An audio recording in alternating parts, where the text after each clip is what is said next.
हमारे चैनल को शेयर और सब्सक्राइब ज़रूर करें और बेल आइकन दबाएं।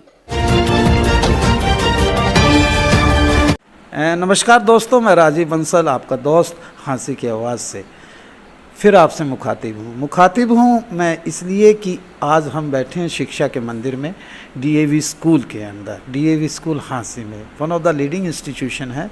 और टॉपिक रहेगा हमारा कि न्यू एजुकेशन पॉलिसी, यानी कि थर्ड न्यू एजुकेशन पॉलिसी। आज हम एक ऐसे शिक्षाविद के साथ बैठे हैं जिन्होंने शिक्षा को जिया है। आप हैं कोमल शर्मा, प्राचार्य हैं डीएवी स्कूल हांसी की।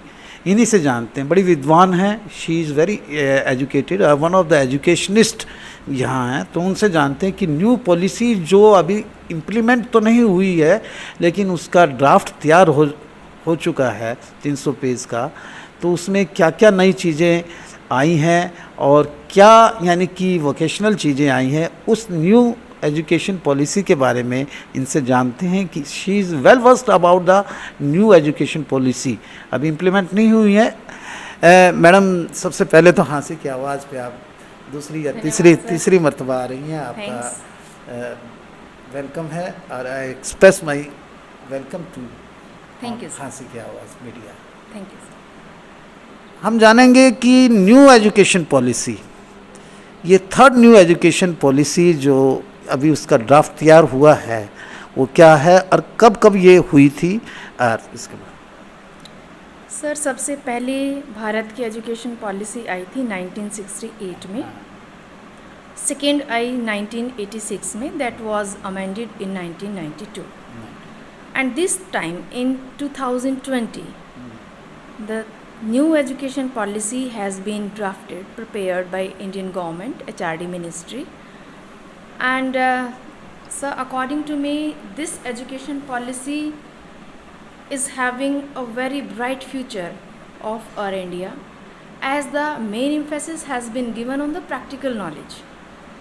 Many changes has been introduced in this policy, as the main thing is the student will learn in its regional language. I would like to ask a question, यानी कि in private schools and corporate schools there is a foundation course and in government school there is no foundation course. So what about the foundation course in new policy? Can you personify the foundation course?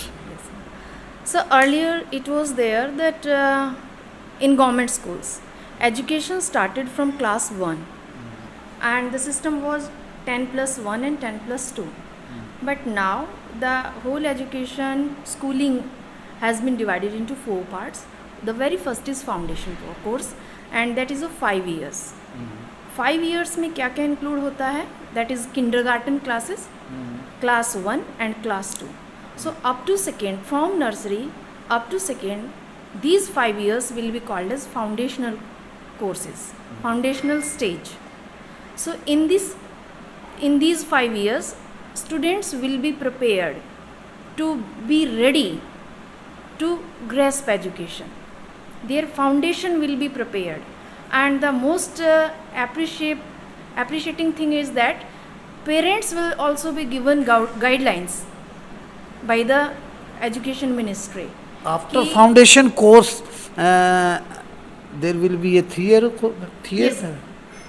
There is a preparatory stage of 3 years, that is class 3rd, 4th and 5th. So in these 3 years, student will be prepared to receive higher education, the middle stage.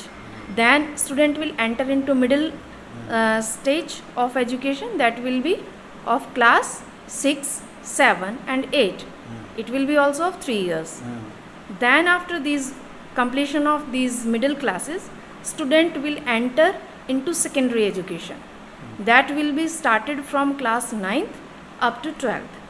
And the main change we can say that now student will be able to choose the streams from 9th onwards. Earlier it was there from 11th.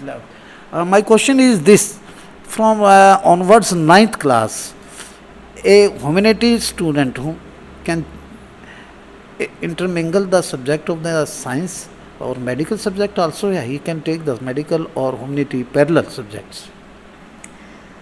Sir, the next big change has been done in this policy is that there is a hard separation of streams जो अभी तक हम follow कर रहे थे कि एक student ने साइंस लिए सपोज करी तो उसको साइंस के ही सब्जेक्ट पढ़ने पड़ेंगे, वेदर विद द मेडिकल और नॉन मेडिकल। वो पढ़ेगा फिजिक्स, केमिस्ट्री, बायो और मैथ्स। उसके पास दो ही ऑप्शन थे कि साइंस स्ट्रीम को या तो वो मैथ्स के साथ करे या वो बायोलॉजी के साथ करे।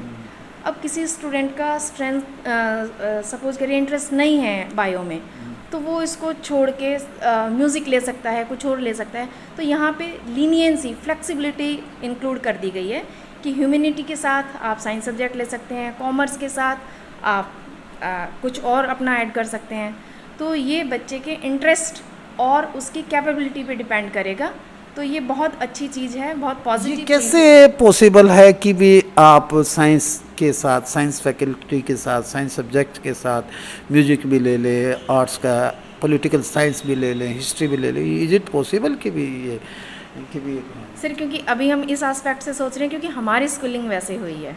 अगर हमने ह्यूमैनिटीज़ ले ली तो हम ह्यूमैनिटी आर्ट्स के स्टूडेंट कहे जाएंगे, साइंस ले ली तो वी आर मेडिकल और नॉन मेडिकल स्टूडेंट्स, कॉमर्स ले ली तो हम कॉमर्स के हैं, फिर हम बिज़नेस में और कंप्यूटर में इन चीज़ों में जाएंगे।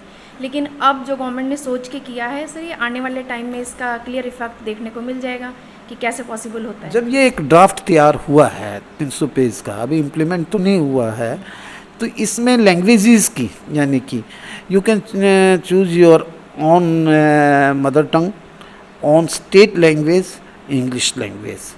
तो there may be so many bottlenecks in higher education, and when you enter in the engineering side and medical science and you are not well versed in English, so how you will pick up the higher education in particular stream, engineering stream, medical stream and the So no doubt, English is very important and international language.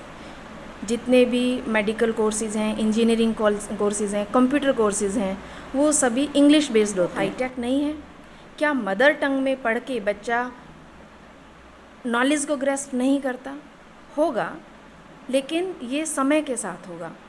क्योंकि अगर आप from very beginning बच्चे को एक शुरू से उसकी mother tongue में पढ़ाते हैं तो उसका जो अंडरस्टैंडिंग है, बच्चे की अंडरस्टैंडिंग ज़्यादा डेवलप होती है। आप नर्सरी से लेके क्लास 8 तक गवर्नमेंट ने कहा है कि education will be provided in mother tongue, regional language, local language. तो उसमें बच्चे की अंडरस्टैंडिंग कैपेसिटी ज़्यादा बढ़ेगी, बच्चा क्वेश्चनिंग ज़्यादा करेगा, क्रॉस क्वेश्चनिंग ज़्यादा होगी, बच्चे के कंसेप्ट क्लियर ज़्यादा होंगे।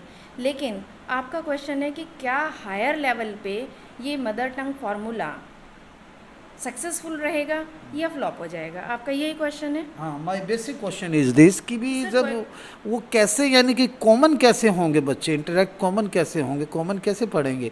एक तेलुगु से पढ़ के आया है, एक हिंदी से पढ़ के आया है, एक मलयालम से, एक कन्नड़ से, तो कॉमन यानी कि उनके लिए अलग अलग लिंग्विस्टिक टीचर्स रखने पड़ेंगे क्या? और कैरिकुलम क्या होगा उनका फिर?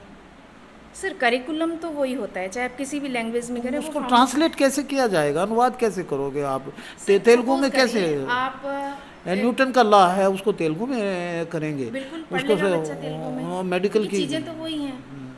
अब आप it is very lingering on process. ये तो बहुत यानी कि लंबा नहीं होगा? नहीं सर, लिंगरिंग नहीं होगा क्योंकि ये अभी पॉलिसी हमने एग्जीक्यूट नहीं की। एग्जीक्यूशन में ही अभी इसके 2 से 3 साल लग जाएंगे क्योंकि बुक्स तैयार होंगी, अकॉर्डिंगली टीचर्स तैयार होंगे, फिर हम इसको अप्लाई करेंगे। उसके बाद सर जो आपका क्वेश्चन है कि बच्चा हायर लेवल पे क्या करेगा, तो सर ये जो रीजनल लैंग्वेजेस हैं ये क्लास 8 तक रहेंगी। क्लास 8 में फिर बच्चा हायर जब मिडिल क्लास में जाएगा तो उसको इंग्लिश भी इंट्रोड्यूस कराई जाएगी। फिर चलेगा 3 लैंग्वेज सिस्टम, 3 लैंग्वेज फार्मूला। एक मदर टंग हो सकती है और एक इंग्लिश हो सकती है और एक दूसरी इंडियन लैंग्वेज कोई हो सकती है। उसमें आपकी हिंदी आ जाएगी या कोई भी you can say national language आ जाएगी। लेकिन आप 3 लैंग्वेज फार्मूला में 2 फॉरेन लैंग्वेज चूज़ नहीं कर सकते। सपोज करिए कि ऑलरेडी आपके पास इंग्लिश है और एक आपके पास तमिल है, तो आप दूसरी फ्रेंच नहीं ले सकते, आपको कोई इंडियन लैंग्वेज लेनी फॉरेन लैंग्वेज तो नहीं ले सकते। हाँ। और फिर उसके बाद फिर आगे कहा गया है कि जो ये हायर कोर्सेज हैं उनमें भी जो रीजनल लैंग्वेजेस हैं वो लैंग्वेज 8 क्लास तक बच्चा अपनी रीजनल लैंग्वेजेस में पढ़ेगा। फिर उसके बाद गवर्नमेंट कोर्सेज तैयार करेगी जो रीजनल लैंग्वेजेस में कोर्सेज होंगे। तो वर्चुअल लैब्स होंगी, डिजिटलाइजेशन किया जाएगा, हर लैंग्वेज में मैटर आपके पास अवेलेबल होगा। ई लैंग्वेज से आपका मतलब है कि डिजिटल लैंग्वेज वर्चुअल लैब्स में बच्चे को प्रैक्टिकल नॉलेज दी जाएगी जिसमें वो नेट पे भी अपनी रीजनल लैंग्वेज में पढ़ सकता है। आप प्राइवेट स्कूल में तो ये यानी कि फाउंडेशन कोर्स करवाते ही हैं, तो ये यानी कि नेशनल लेवल पे यानी कि जो गवर्नमेंट स्कूल्स हैं उनमें फाउंडेशन कोर्सेज चालू करने की प्रक्रिया चालू? हाँ, अभी नहीं है। अभी गवर्नमेंट स्कूल में क्लास 1 से शुरू होता है, लेकिन आंगनबाड़ी का एक कंसेप्ट है इंडिया में, आंगनबाड़ी, वहाँ पर ये फाउंडेशनल कोर्सेज तैयार किए जाएंगे। तो जो आंगनबाड़ी वर्कर्स हैं गवर्नमेंट उनको एनटीटी टाइप कुछ प्रोग्राम करवाएंगे। आंगनवाड़ी में तो बिल्कुल यानी कि इतना उनका स्टेटस नहीं होता है, लास्ट में बताओ स्टेटस नहीं होता है, तो आंगनवाड़ी वाली यानी कि जो फैकल्टीज़ हैं वो कैसे पढ़ाएंगे ऐसे बच्चों? वो नहीं पढ़ा पाएंगे क्योंकि they are not trained for teaching, so they will be prepared for that.